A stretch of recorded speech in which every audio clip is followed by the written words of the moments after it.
So this section is all oriented around installation and setup. Nothing very glamorous, but a lot of critical content that we'll need to move forward. So the first thing we cover are the two main ways of using Git, from the command line and from graphical user interfaces. That is a very important distinction to understand. We'll be playing around with both throughout the course.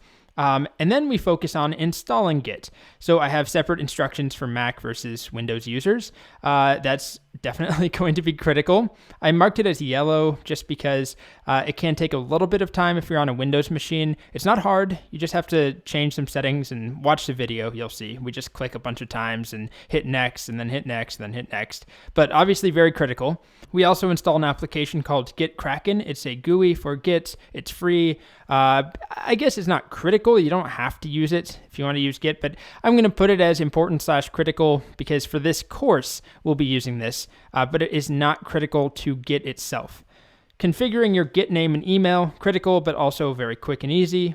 And then the biggest question mark in this section is the terminal crash course videos. There are 3 videos at the end of this section that are absolutely critical if you have no experience working with terminal commands, basic Unix commands like ls and cd and touch. So if you're familiar with those, you can skip those videos, and they're not critical. They're not really Git specific at all. So if you have experience, you can skip those, but if it's all new to you, I 100% would sit through them. You don't need to take notes, but practice along with those videos. They are very important. If you want to be able to use Git down the line, we have to be able to navigate through the terminal. So most things in this section are critical, but no big concepts. It's just installation, plus this weird thing at the end with the terminal. I highly recommend checking that out if you're new. All right, so before we go on to installation, we're about to do that, we need to start by talking about the 2 options for how we interact with Git. We can use the terminal, a text-based interface, and we can use graphical user interfaces. So since it was originally created and still to this day, Git is largely or primarily a terminal-based tool, a text-based interface. It's used mostly by developers and has been for a long time, and most developers are comfortable using the command line. So it's not the most user-friendly experience, it's certainly not the most beautiful, but it's at the core of Git. It's what Git was really built to do originally. With that said, as Git's popularity has increased, so have a number of GUIs, graphical user interfaces, applications, pieces of software you download that make it easier, or at least more visual, more graphical, to interact with Git. There are quite a few of these different applications out there, these different GUIs, for all different platforms. Some of the more common ones are GitHub Desktop, SourceTree, Tower, Gitkraken, Ungit. There's actually a whole list here on the Git website. You can see quite a few of them. Some of them are free, some of them are not. Some of them you have to buy, some of them are subscriptions. They have different tiers, but they all have the same goal: to help visualize and not just like visually show you stuff, but help you interact with Git using your mouse and buttons instead of using the terminal. So just as a quick example, here I have a Git project open using my terminal. If I want to see a history of all the different people who have collaborated or all the different checkpoints, here they all are. This is what it looks like in my terminal. This is a graphical user interface. It's a lot prettier. It's the exact same project. 2048 is the name of it. This is much prettier and in some ways a lot easier to understand. However, it may not be faster in all situations. For somebody who's well-versed with the terminal, with the command line, who's already using it day to day, this is still fastest. It's what's most comfortable. It takes time to get to that point. And I'm not telling you, one way or the other is better, but using a terminal is going to be expected of you if you are a developer or if you plan on being a developer. And you can do things in one line of code here, one command. That might take 3 or 4 button clicks. But at the same time, this opens the doors to all sorts of people to use Git and interact with Git who aren't super command line savvy, right? This is a pretty terrible interface, objectively. So I'll just quickly run through sort of the pros and cons. Using these graphical user interfaces, there's a much lower barrier of entry. That's always great. Friendlier to use, can be a much more positive experience. And for some users who are experienced with the command line, they still may prefer the visual experience of a GUI. Now, some of the cons are that there's a lot of magic involved with the graphical user interfaces. Some of them really obfuscate or they abstract away what's happening behind the scenes. So you may not really understand what your button clicks are doing, and that can work for you 99% of the time. But then when things go wrong, it can be a problem. Also, these GUIs can lead to users being dependent on one piece of software because they do change one GUI to the next. Even if they are similar, they have different buttons, different approaches, different labels for things, different windows and all of that. So, I'm very pro GUI, to be honest with you. However, the command line has a lot going for it as well. If you can get past the fact that it's not beginner friendly, it's ugly, and it's often not the best experience if you're designing it from scratch. If you can get past those cons, it can be a lot faster once you get comfortable. There are some features that you can really only do or interact with on the command line. Git features, but also a whole bunch of other features. The commands are always going to be the same from one command line to the next, assuming you're using a Unix-based shell. It doesn't matter whose machine you're on or which machine you're on. The commands are consistent, and Git is created as a command line tool. So all the documentation, tutorials, resources, they're all oriented around the command line. So there's a lot going for both sides. Unfortunately, there's kind of a lot of gatekeeping around people using GUIs, that it's somehow lesser or you're not really using Git. It's kind of garbage. It's BS. In my opinion, we will be using both in this course, not side by side, but rather I will be teaching using the command line. That's really the assumed way of interacting with Git still to this day. If you have plans on being a developer, if you are a developer already, command line is just part of that package. You've got to know how to interact with it. So I'll be showing you how to use Git from the command line. But I'll also be illustrating concepts using a GUI. I will be translating what we do. So I'll show you, here's this one thing we can do where we make a new branch, or here's how we merge, blah, blah, blah. And then here's how you can do the same thing in a GUI. So we'll be using a GUI in particular called GitKraken. This is this lovely logo here. We will be installing it and setting it up in a video in this section. But first, we're going to install Git on our command line. So if you're on a Mac, there'll be a video for installing Git on a Mac. And if you're on a PC, there'll be a video for installing Git on a Windows machine. Alrighty, so hopefully that explains a little bit about the differences or the two ways of interacting with Git. There's the hideous but very, very common command line, ubiquitous amongst Git users. And then there's this fractured world of user interfaces, graphical user interfaces, that vary quite a bit. Some of them aren't full featured, others are quite powerful, but they all have the goal of making it easier or more visual to work with Git. So we'll be using both, but primarily the command line first, and I will actually have a crash course on how to use the command line in this section as well. Okay, so this is the Windows Git installation video. If you're not on a Windows machine, I guess you're welcome to join us if you want, but I would just move on and go to the next video. Installing Git on a Windows machine it's not complicated, but it's a little bit trickier than to do it on a Mac. And the reason for this is that Git was designed, it was created, if you watch that video where I did the brief history of Git, it was created to run on a Unix-based interface. It was designed for Linux, because the guy who created it, Linus Torvald, also created Linux. Okay, the problem that we run into on a Windows machine is that Windows machines don't come with a Unix-based prompt by default. Windows comes with a different command line interface called command prompt. It's not Unix-based. If you don't know what Unix is, it's not a big deal. You don't need to know what it is. It just causes an issue here. Git wants to run with a Unix-based interface.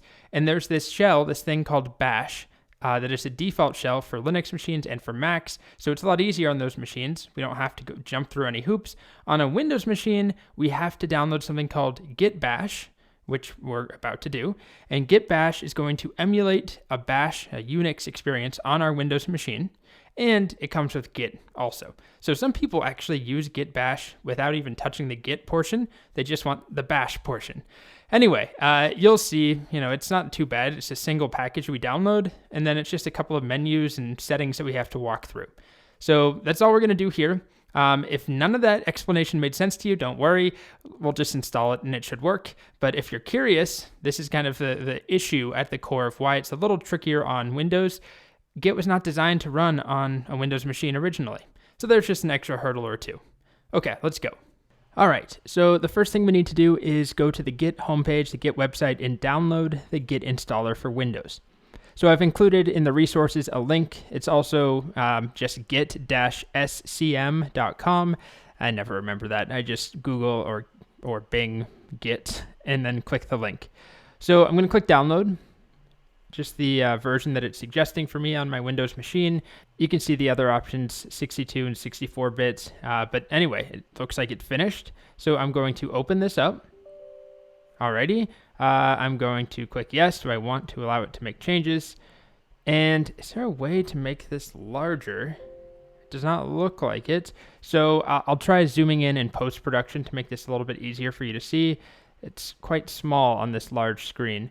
Anyway, I'm going to click next. This is the license. I've read the entire thing. All right, I'll hit next. Then it's asking where I want to install it. I'll leave the default. So C drive, program files, Git. Next up here, I'm just going to leave all of these defaults. So I'm not going to check or uncheck anything. And click next. And then it's saying the name of the shortcut that it creates for me. I'll just call it Git. And that's good to go. Now this is one spot where I recommend actually deviating from the default. So it's asking us to choose the default text editor that Git uses. Now the default that it uses right now is something called Vim. It is kind of a nightmare if you've never used it. The commands and it's all done via text in the terminal. A lot of people use it, but way more people are scared of it and confused by it. So I recommend switching this over to VS Code or Visual Studio Code. So this is a brand new install of Windows on my computer. I don't actually have VS Code yet, so I'm going to click this. Use Visual Studio Code as Git's default editor. And it doesn't let me hit next because I don't have it installed. So I'm going to click that link and just open it up and then download for Windows. We won't need this text editor right away, and you don't have to use this editor either. I have a video where I explain how to get out of Vim and how to use Vim in one context. So if you want to use Vim, you can do that. Or if you have some other editor that you like, feel free to use that instead. So this is a pretty quick install. Just accept the agreement. Location is fine. That's good to go. And then I'm going to leave this checked, add to path. We want that. And I'm going to click this, register code as an editor for supported file types. So that the bottom two checkboxes there. And then I'll click next, install, and hopefully that goes pretty quickly. And then while that finishes up, I guess I do actually have to wait for it to finish in order to go back to the other installer for Git. Okay, so that finished. We could launch it right now, but we really don't need it. All that we need that for is so that we can use VS Code as the default editor. So it doesn't register that we actually have that. I'm going to click back and next again. Okay, now it's working. So we still have Visual Studio Code selected, and now I can click next.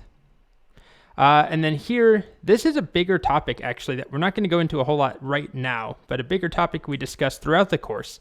In late 2020, there's been a push, without going into too much detail, there's been a push to rename the default branch in Git and GitHub from master to main or some other similar name like trunk or development. We'll talk more about what this means. We haven't talked about branches at all, so that probably makes no sense.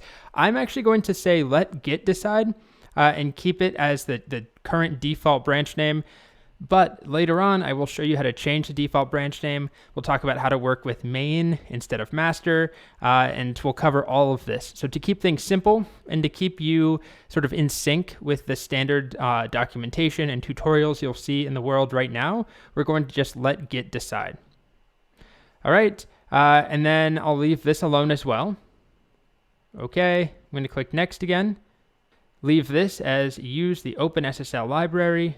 So on this page or this screen, we're going to leave the top option selected. Check out Windows style, commit Unix style line endings. It doesn't matter what that does right now, but we're going to pick that first one.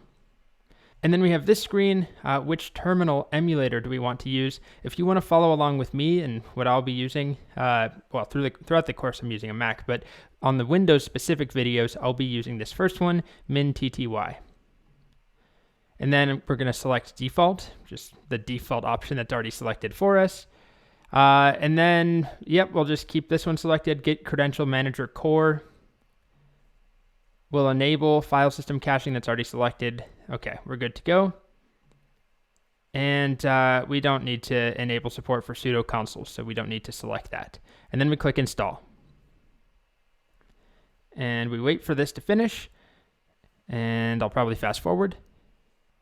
All right, so it looks like it finished up. Let's launch it. So we'll click launch git bash, and then we can get rid of this. I don't care to see the release notes personally, and then we'll click finish. So you'll probably see, or hopefully see, a prompt that looks something like this. Your name will be different, and I just full screened it to make it hopefully legible. And for now, the last thing we'll do, just to verify that Git is installed, is run the command git -- version. So as long as we see something here, and you should see something here, if you have this, if you're able to see this window after that installation, then I can't think of a situation where Git would not be installed. But just to verify, we can run this git -- version. The Git command is being recognized, and we should be good to go. Now, one thing I'll mention is if you do close out of this, you get rid of this terminal window. If we shut that down, if you want to reopen it and have access to it again, a pretty reasonable request, you can just search for git bash. That's the name of the application we want to run or open. So git bash, and then we get back to this window. Okay? So if you're on a Windows machine, this window is where you will be working when you see me working on my Mac terminal. I'll talk about some of the minor differences in commands, but overall it should be a pretty smooth experience now that we have it installed. Okay, so let's talk about installing Git on a Mac. Most Macs these days actually come with Git pre-installed, and normally that will work fine. However, this course is actually using some of the newer features in Git, some new syntax that older versions don't contain. So you want to make sure that you're using Git 2.23, 2.23, 2.23, and above. And the easiest way to do that is to open up a terminal app. I'll just be using throughout this course the built-in terminal utility on a Mac. So it's in Applications, Utilities, Terminal. But I usually just search for it, and honestly, it's pretty much always open on my machine. All right, so the command that we'll run to check our version is git -- version. So I see 2.24.3. I really don't need to upgrade or update, but just to show you how to go through with it, if you go to the Git documentation, the link I've included as a resource with this video, and you click download, it will detect if you're on a Mac. Download the latest version for Mac. So it looks like there's different types of releases. We're going to click this one here, not the source release, but the release it's suggesting for Mac. Okay. And so nothing is going to start installing just yet, but what we're going to do next is click on Binary Installer. And you really don't need to worry about this and panic if things aren't going great. Remember, you already have Git installed, and if you already have something above 2.23, then I wouldn't stress about it. The differences are all very, very minor, probably have nothing to do with the videos in this course. But I'm going to just show you how to do this. So we're going to click this link where it says, Tim Harper provides an installer for Git. Okay, and then we're going to select the latest version here, which for me is 2.27. And then we just wait for it to download. So there it is. And then we'll have to open that up. Here we are. We just double click on the package. And then I'm going to have to go into my system preferences and say, no, it's okay. Don't worry about this. So I'll go into the security and privacy tab of my system preferences. And then I'm going to click open anyway. And then I'm going to click open. Okay, now we make it to the installer. Continue, install, password or fingerprint, depending on your Mac. And we'll wait a little bit. All right, it says installation was successful. We'll move it to the trash. All right, So it may seem like our version has not changed, right? I run git dash dash version again in my terminal. It still says 2.24.3, but if I open a new window or even just a new tab, this is a new tab. If I run the same command, we now see we actually have the latest version. So you just need to open a new window, a new tab. You can verify. Don't worry if you don't have exactly 2.27, just aim to have greater than 2.23. And even if you don't, the differences really will only come up with one or two commands. But it's pretty easy to install. Hopefully you don't run into any major issues. And if you do, we have TAs, of course, to help you out. But really, it's just a package you install. The most annoying part these days on a Mac is clicking all of the security system preferences stuff. All right, so we now have Git installed. Next up, I'm going to talk about something called Git Kraken. Okay, so now that we have installed Git, whether you're on a Mac or a Windows machine, the next thing we need to do is configure our name and email. So we need to tell Git who we are, who it should attribute work to on our machine. So this is not tied to an account necessarily. There's no password. You can make this whatever you want, but let me just demonstrate the significance of setting up our name. So if I'm working on a project with a bunch of people, for example, this is a project I have. I really haven't done anything. I'm sort of faking it. It's React, which is a very large JavaScript library. I'm going to just run a quick command here.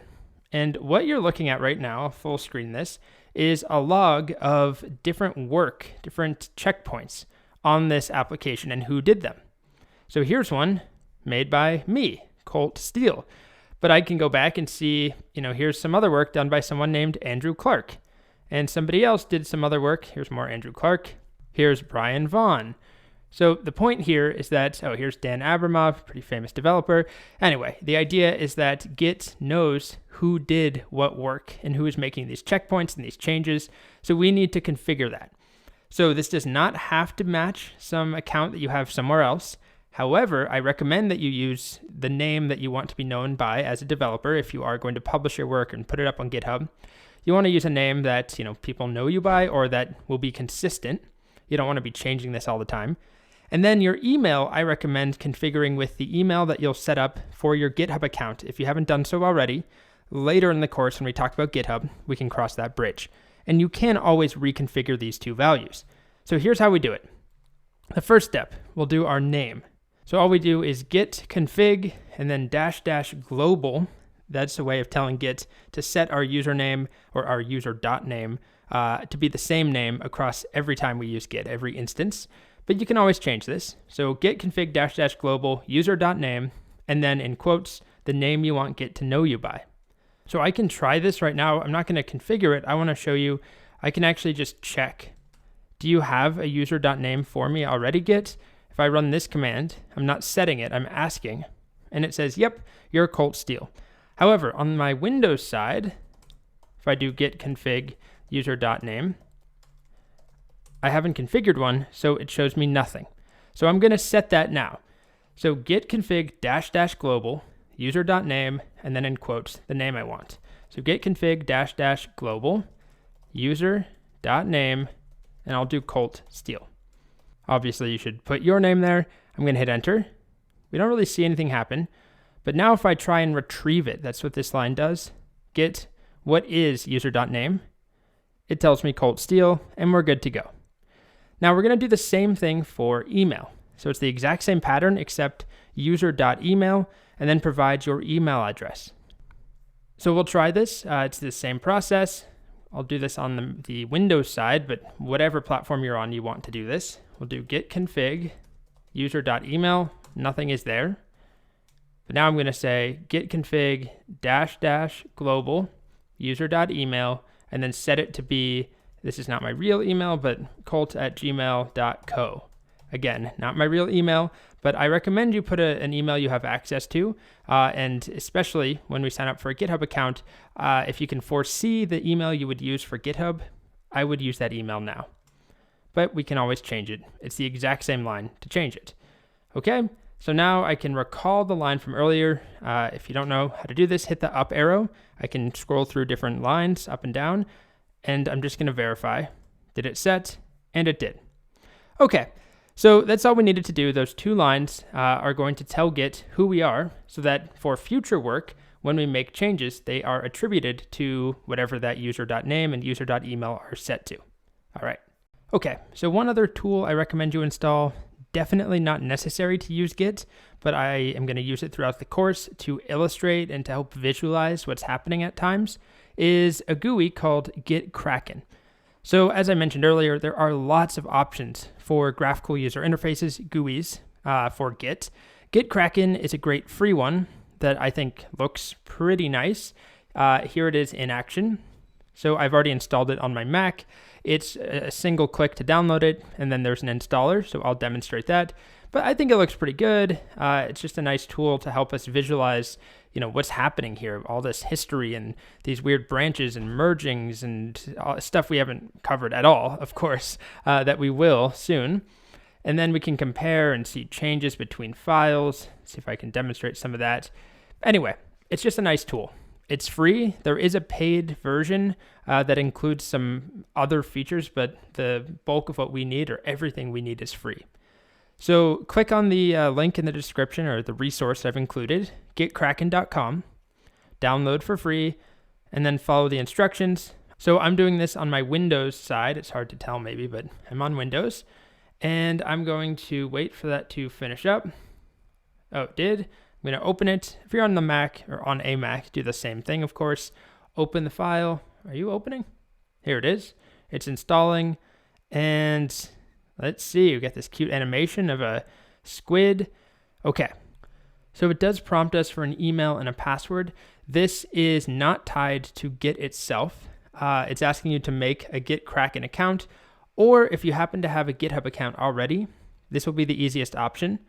But I do have a GitHub account, but just to simulate the fact that I don't on this machine, on my Windows side, I could create a Gitkraken account. I've got to just put in a name and an email. So I'll just do Colt and then, Colt@gmail.co, not my real email. I'll do a silly password, purple, horrible password. Does it even let me do that? Okay, how about purple, green? All right, I've read and I've agreed. Okay. Now, of course, if you're not comfortable signing up for another account, another service, well, you're going to need GitHub through the course, so I recommend just registering for that anyway. Otherwise, we'll run into some issues down the line. But there are alternative GUIs. I'm using this not as an integral part of the course that you have to follow along with, but more as a tool to help teach and help illustrate things. It's just much more visual and hopefully more engaging. Okay. So then it's asking me to put a name and email in here. I always make sure this matches what I've configured Git with, what we did just a little while ago. So we configured Git to have, a name and an email. I would do the same thing. So same name and same email, but it also here will actually update your Git config if you want it to update from here. Anyway, this is not a big deal. So I would just make them match. So I'll do what I did earlier, colt@gmail.co. Okay, save changes. And now I'm in, and we don't really have anything to do yet, but you should see something like this. And eventually, once we start working, we'll see something more like this. So I believe the Windows and Mac versions are very, very similar. I have both of them open here, although I don't have a repository open over here. The UI, I think, is identical. If there are any changes, I'll do my best to point them out. All right, so we have Gitkraken, and now let's get cracking on the rest of the course. Okay, so this is an optional crash course on basic Unix commands. If you are familiar with these commands, I'll run through them very quickly.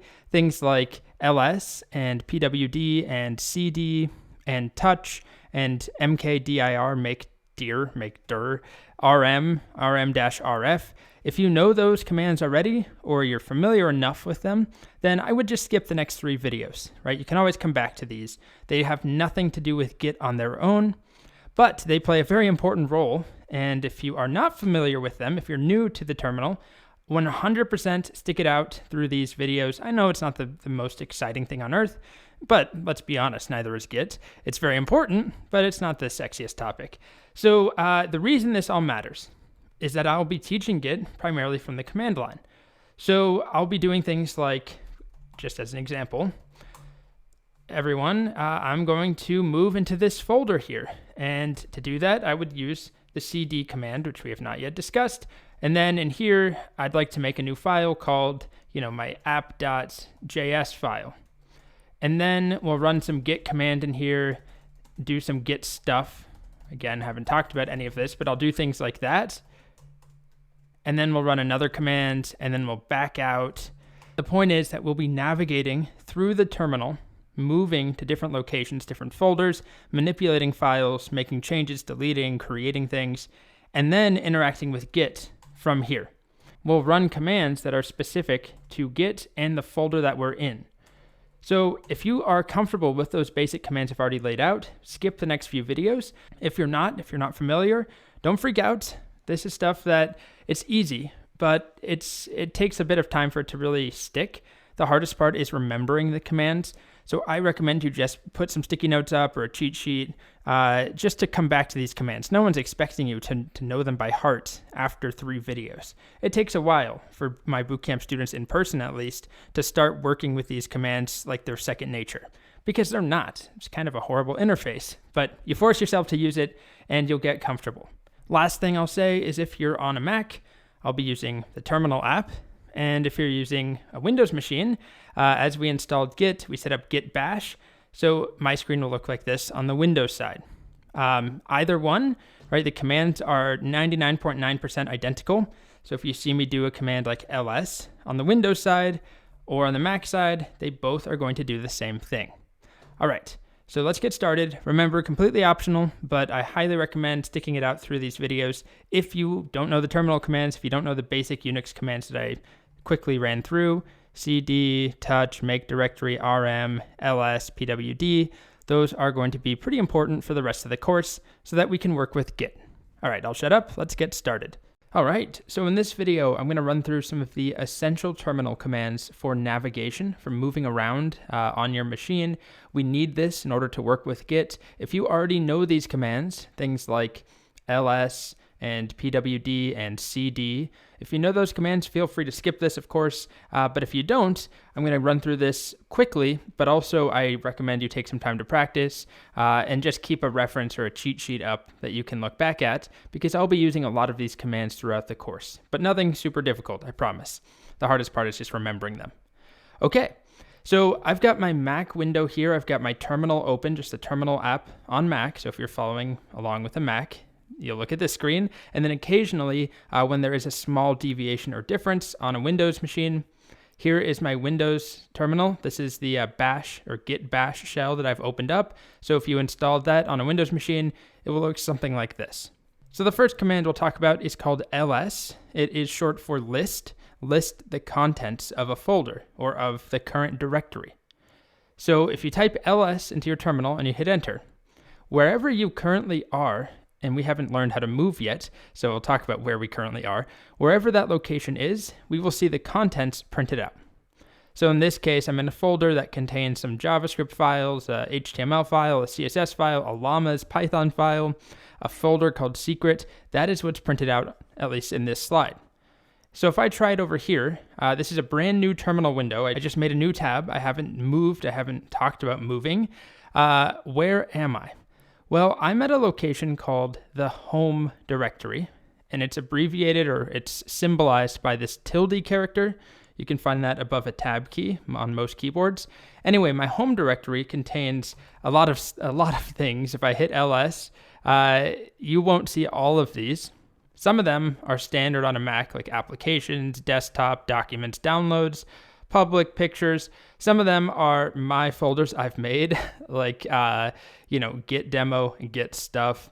What else? Pets, terminal demo. Those are my folders I've made. Anyway, you'll see something, right? You'll see contents of your home directory. And if you're on a Windows machine, we can do the same thing using Git Bash. So ls.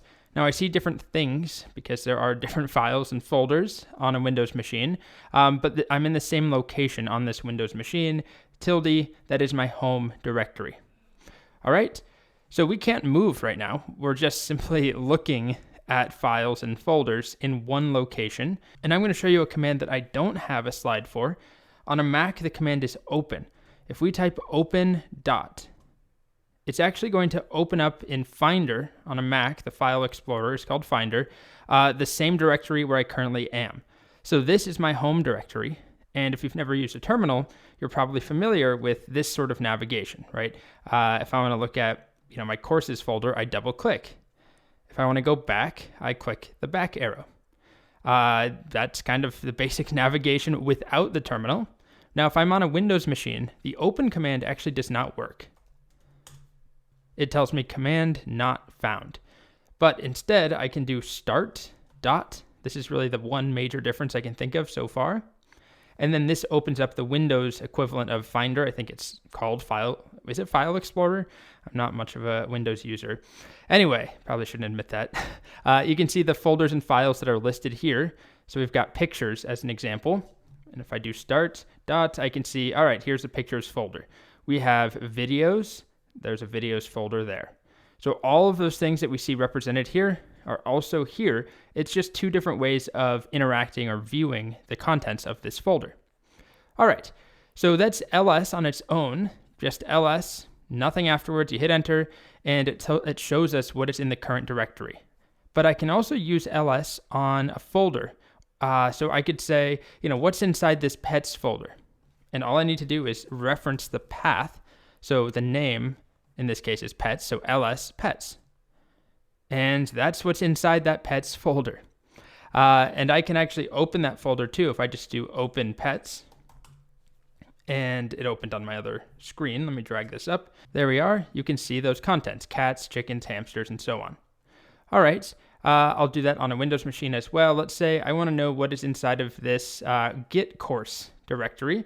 So I can do ls git, and I need to spell it correctly, but I can also hit tab to autocomplete.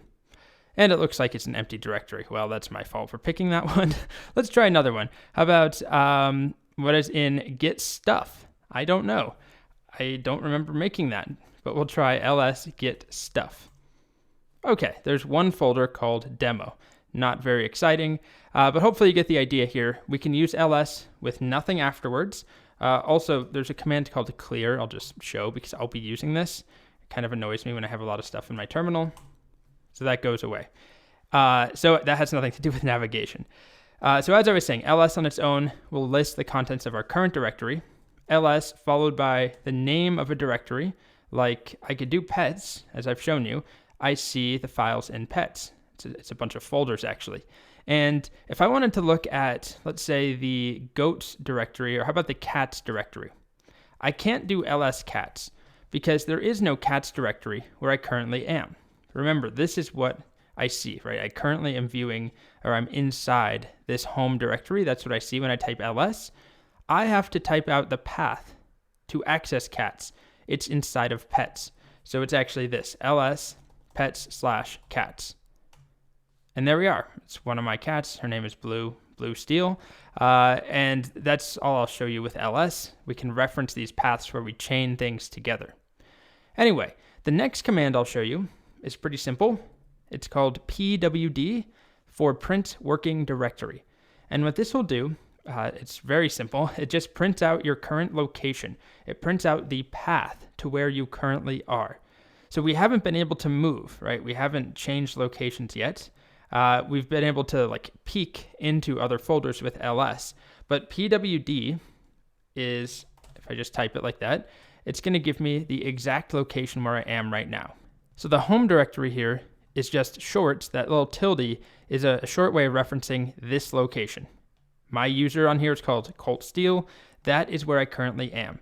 But if I'm on my Windows machine, it's quite different. It's similar, but it's different because on a Windows machine, we've got this C drive, right? So C/users/Colt Steel. And that's obviously going to be your username. So probably not Colt Steel. So that is where we currently are. If I type pwd, that's my location. And that brings me to our next command, which is cd for change directory. This is how we move around. It's the equivalent, if I do open, it's the equivalent of double clicking on one of these things, right, and moving between folders. I'm now in a different folder. You could think of this is my current directory. Now if I click here, this is my current directory. And if I click in pictures, that's my current directory, and there's one of my chickens, Stevie Chicks. All right, So if I want to change directories from the terminal, which I'll be doing all the time in the course, I use cd followed by the directory that I'm trying to change into. So I often use ls first. What do we have? Let's go into this code directory. You probably don't have that, but you could pick any other folder of yours and cd into it. So cd code. All right. So my prompt changes. It tells me I'm in the code folder. Your prompt will look different, but it likely will reveal to you where you are. But if not, you can always type pwd, and we see, oh, now I'm in users /code. So just to illustrate this, if I were to open the current folder, now I'm in the code folder, not the home directory. And I can continue to move, but first, if I type ls, now we see completely different contents. A lot of stuff in this code folder. This is from one of my other courses. And I could take a look at any of these other locations. How about, CSS intro, 04 CSS intro. So cd 04, and I'm just gonna hit tab to autocomplete for me. And if I cd into that, I type pwd, if I can spell it. Notice my working directory, my current location has changed. And if I type ls, we now see the contents. And if I open, this is what we're looking at in Finder. Text properties, CSS intro, and then a zip file right there. Same thing on a Windows machine. If I pick some folder to cd into, how about, well, I don't really know. I don't have much on here, but let's go into desktop maybe. I'm not sure what's on there. So cd desktop. And I'm going to clear. And now if I type pwd, my working directory, my location has changed. I'm now on my home directory, c/user/cultsteel on a Windows machine /desktop. If I type ls, oh, there's nothing on here. Well, that's underwhelming. And that actually leads me to my next command, which is a variation of cd. cd followed by 2 dots. This is how we move backwards. So remember, I showed you this example in Finder. If I open this up, if I want to cd into this, if I want to double click in, and then I decide, I want to go back, I just click the back arrow.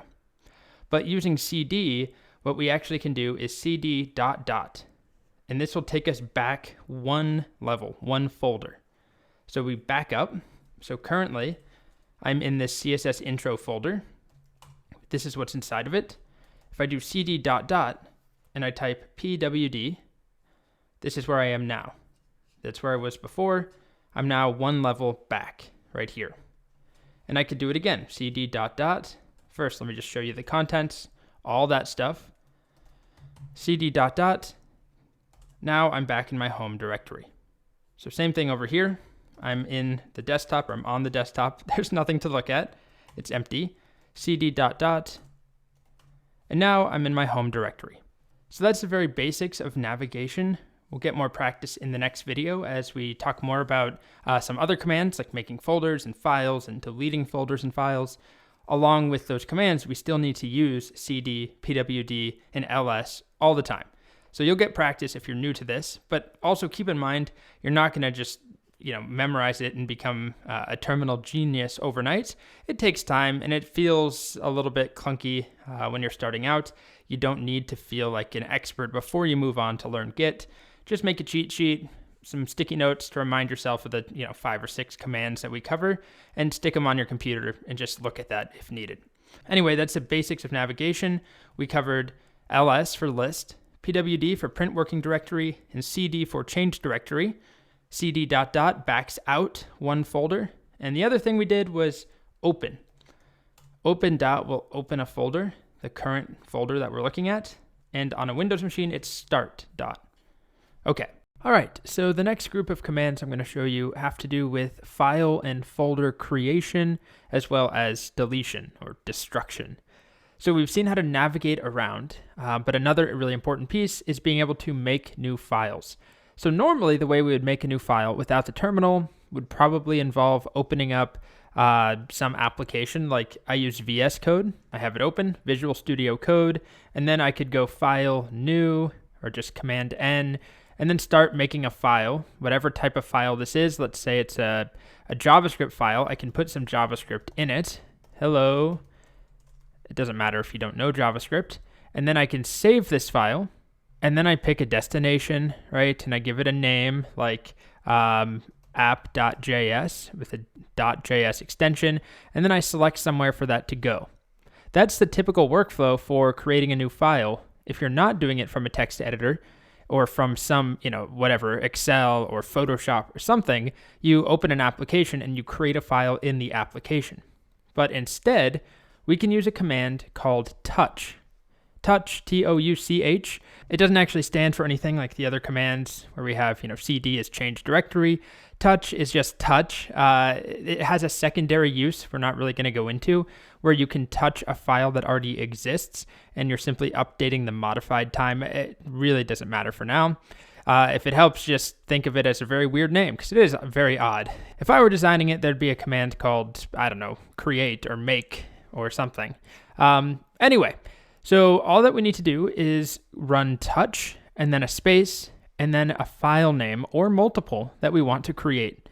And when we hit enter, wherever we currently are, whatever directory we're in, there will now be a file, in this case called purple.txt. So I'll demonstrate this. I'll clear. And I'm currently in my home directory. So I can just make a file right here if I want to. Why don't I open Finder just so you have it? So you can see it over there. I know it's not that easy to read. Unfortunately, this is the largest I can make these icons, but you're not missing much. Anyway, over here, I'm going to create a file. What should we call this one? How about purple.js? So it's a JavaScript file called purple. So we don't really see anything change, but if I type ls now, we see a file that's been created. And over here in my Finder window, I can see purple.js. So I can also make multiple at once. I could do red.txt for a text file and orange, .py for a Python file. I could even make a PDF file. These are all going to be completely empty, just an empty shell of a file with a name and an extension.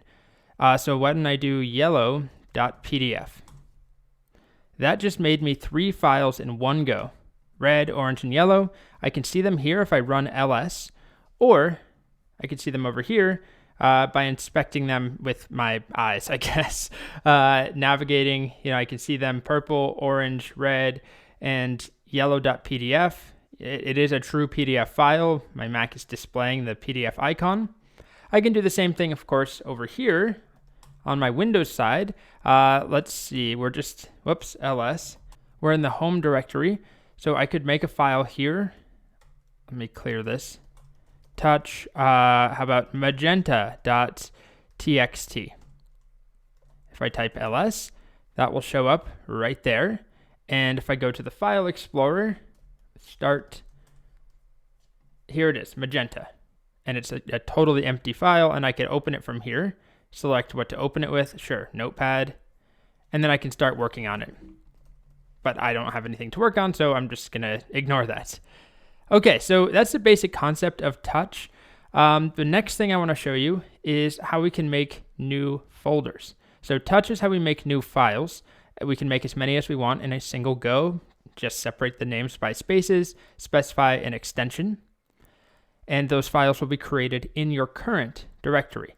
So I guess I should illustrate, if I change directories into something else. For example, what should I do? Let's go on the Windows side. I don't have anything on my desktop. If I cd into desktop, I type ls, there's nothing there. But if I touch a file, how about touch cyan.js? Now I have a file on my desktop, and I'm sure I could show that to you. Here it is, the only file on my desktop. So where I am when I run this command touch, that is where the file will be created. Although you can actually create a file somewhere else that you're currently not inside. For example, I could create a file inside of pets. I am not in the pets directory. All I need to do is touch and then the path to get to pets from where I am. I am in this folder, so I would reference pets, which is somewhere here. Where are you? Here it is. And then maybe inside of horses, I could create a file. So I could do touch pets / horses / how about Rocky dot, I don't know, a PNG file, which you normally wouldn't create an empty PNG, but there we go. And we see it created over here. I'm not going to see it in my home directory. It's not here. I could cd into pets. I still won't see it. I could cd into horses, and now I see it. All right. So that's the basics of making files. You can make them in a different location as long as you reference the correct path from where you are, or you just make them in the current location where you are. Whatever you see when you type pwd, if you try and create a new file with touch.txt or whatever the file is, you're creating it in this location. And there we are. There's our second horse. Good old Rocky and ask.txt. Okay, the next thing we need to know how to do is make folders. So to make a directory, the command is make dir or make dir. I guess you pronounce it directory. So make dir. I always say make dir in my head. It doesn't matter. mkdir. So this command, you follow it up with the name of a directory you want to create. It works in the same way as touch. You can pass in multiple, separate them by spaces, and by default, they'll be created in your current location, in your working directory. So let's go to the pets directory. Right now I'm in this horses directory, so I'm going to back out. Okay, and I want to make a new type of pet in this directory. So what should I do? Frogs. How about turtles? So we'll make a new directory. So not touch, but mkdir turtles. And it doesn't have to be capitalized. I'm just doing that because all these other directories are. And if I show you over here, there's no turtles folder. But now there is. And it's empty. So if I type ls, I see turtles. I can cd into turtles. I can create a file in here. What's a famous turtle? I guess there's Lonesome George, who technically is a tortoise, but we'll make a file for him. How about a Python file? Great. And then I could even make another folder in here. What should I call this folder? Instead of turtles, let's make two directories. How about sea turtles? And this is actually an important note. You don't want to put spaces in your names of files. We want to, especially if we're using make directory, it's going to think this is two directories we want to make. C space turtles. If you really wanted a space, you could do this with quotes, but I don't recommend having spaces in there. It just causes problems. So do C dash turtles, C turtles like this, C underscore turtles. It doesn't matter. So I'll make a directory for sea turtles, and then we'll just call them land turtles. Sure, I don't think that's the right term actually, but here we are. I now have two directories and a file inside of turtles. So two empty folders I just made, and then I can fill out their contents. So that's make directory. You just pass in a name. I'll quickly demonstrate this on a Windows machine. I'm on the desktop. I'll make a folder here, mkdir. How about, I don't know, cars. And I'll do two at a time, cars and bikes. And then if I want to view them, I could do ls, I see them, right? And they're visually represented differently, a different color, and then also a slash after their name. But I could also view my desktop. And then I see the two empty folders plus my cyan file. Okay, so that is make directory as well as touch. Those are the two commands we saw in this video. Just remember that they run relative to where you are. So if you want to make a file in some folder, it's easiest if you navigate to that folder. And you can make 100 files at once using touch, and then open up an editor or something to actually work on those files. Okay, so next up, the last piece, we're going to talk about deleting stuff. Next up, let's talk about deleting files and folders. This is the last important thing. Well, there are other important commands, but this is the last of the fundamentals of working with files and navigating. So to delete a file, we have a command rm. I assume it stands for remove. And all we need to do is rm and then a space and then reference a file name, assuming that the file is in our current directory, or we need to reference the correct path to get to that file. Now, the thing you need to know up front is that this is not going to put it in your trash can or your recycling bin or whatever it's called. This deletes the file. It is gone. So you want to be careful with this, right? You don't want to go around deleting crucial files, although this is a Git course, and Git can help solve or alleviate these issues. If you delete something accidentally, if it was being tracked by Git, we can restore it with a single command. It's very easy and painless. Anyway, that's getting ahead of ourselves. Let me demonstrate how this works. Just remember, this permanently deletes the file. So what should we delete? If you want to follow along, you might want to just make something to delete first. So you could do touch delete me. So I didn't even give it a file extension. If we look at it, where am I? I'm in the turtles directory. I could always do pwd to verify. So that's right here. Here's the file I made. I could even rename it from here. How about we make it a docx file, which is Microsoft Word, and it's going to ask me, are you sure you want to do that? It doesn't matter. I'm going to delete it. But I wanted to show you, if you make modifications here, I could even rename this. Delete me with a bunch of M or with a bunch of E's at the end. If I type ls now, this is up to date as well. Okay, so to delete it, it's just rm and then the name of the file. And that's because I'm in this folder. So I don't need to reference some other path. This is exactly what I need. If I hit enter, you can see it disappears. Whoops, that's not ls. I meant to type ls. It's gone. So it's not coming back. We're not using Git right now. So that is gone. That file is totally gone. So let's make two more files to delete just really quickly. How about delete.txt and remove.xls? I think that's Excel. Maybe not. Well, whatever that extension is. I thought it was Excel. It doesn't matter. I'm going to delete them. So I'll do them together. They're both here. You can see them there. rm delete.txt space remove.xls. They're both gone. Okay. Quickly, I'll show it over here. Let's delete the cyan file that I made on my Windows side. So here it is, cyan.js, rm cyan.js. If I type ls, it does not show up here. And if I look over here in the file explorer, it's not here. Maybe there's a way to make this larger.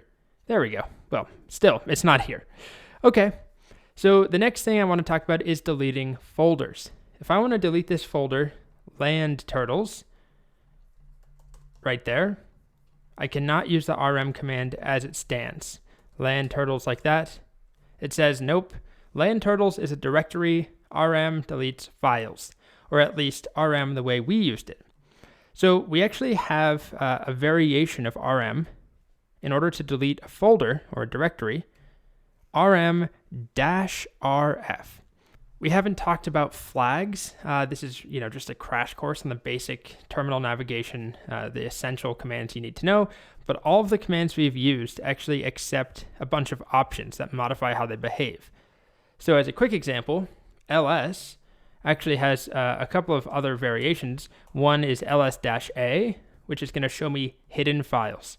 So that -a modifies the behavior of ls. It says list all files, including hidden. Hidden files start with a dot, so there's a hidden file. This will actually come up when we make a Git repository. It makes a hidden directory for us. Anyway, getting ahead of myself. So these flags are different options we can pass in.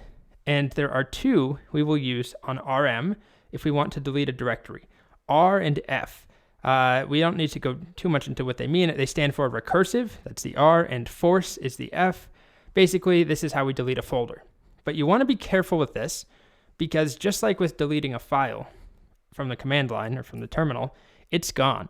So if you delete a directory that's full of important stuff and it's not backed up somewhere, it's not in the cloud, it's gone. That's kind of end of story.